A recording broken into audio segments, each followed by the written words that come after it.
জাতিসংঘের সাধারণ পরিষদের ৮০তম অধিবেশনে যোগ দেওয়ার উদ্দেশ্যে নিউ ইয়র্ক যান অন্তর্বর্তী সরকারের প্রধান উপদেষ্টা অধ্যাপক মোহাম্মদ ইউনূস। তবে বর্তমানে সবকিছু ছাপিয়ে আলোচনার কেন্দ্রে একটি ছবি।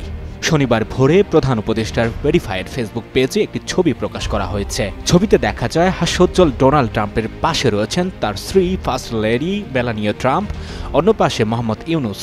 প্রধান উপদেষ্টার পাশে রয়েছেন তার মেয়ে দিনা ইউনূস। তিনি শাড়ি পরে হাস্যোজ্জ্বল মুখে দাঁড়িয়ে আছেন। এ ছবি ঘিরে কিছু প্রশ্ন ঘুরপাক খাচ্ছে অনেকের মনে। বর্তমান রাজনৈতিক প্রেক্ষাপটে প্রেসিডেন্ট ট্রাম্পের সাথে কি কথা হলো অন্তর্বর্তী সরকারের প্রধান উপদেষ্টা অধ্যাপক মোহাম্মদ ইউনূসের? এ বিষয়ে গত ২৪ সেপ্টেম্বর বিস্তারিত জানান প্রেস মিনিস্টার গোলাম মুর্তজা। তিনি বলেন, ট্রাম্প বাংলাদেশের পরিস্থিতি, সংস্কার ও নির্বাচন নিয়ে জানতে চেয়েছেন।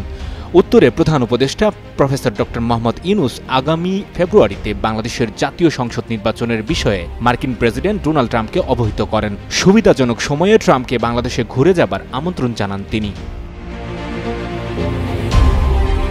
এর আগে কাতার ভিত্তিক সম্প্রচার মাধ্যম আল জাজিরাকে দেওয়া এক সাক্ষাৎকারে ড ইউনূস বলেছিলেন, প্রেসিডেন্ট ডোনাল্ড ট্রাম্পের সঙ্গে অতীতে কোনো কথা হয়নি। ট্রাম্পের সাথে তাই এই সাক্ষাৎকারকে অনেকেই গুরুত্বপূর্ণ বলে মনে করছেন। নিউ ইয়র্কে ট্রাম্প ছাড়াও বিশ্বের বিভিন্ন দেশ ও সংগঠনের শীর্ষ নেতাদের সঙ্গেও মতবিনিময় করেন প্রধান উপদেষ্টা। এর আগে শুক্রবার জাতিসংঘের সাধারণ পরিষদের ৮০তম অধিবেশনে ভাষণ দেন অধ্যাপক ইউনূস।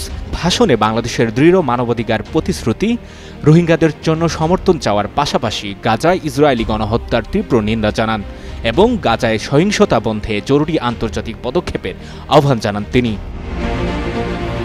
সঞ্জয় দত্ত, যুগান্তর নিউজ।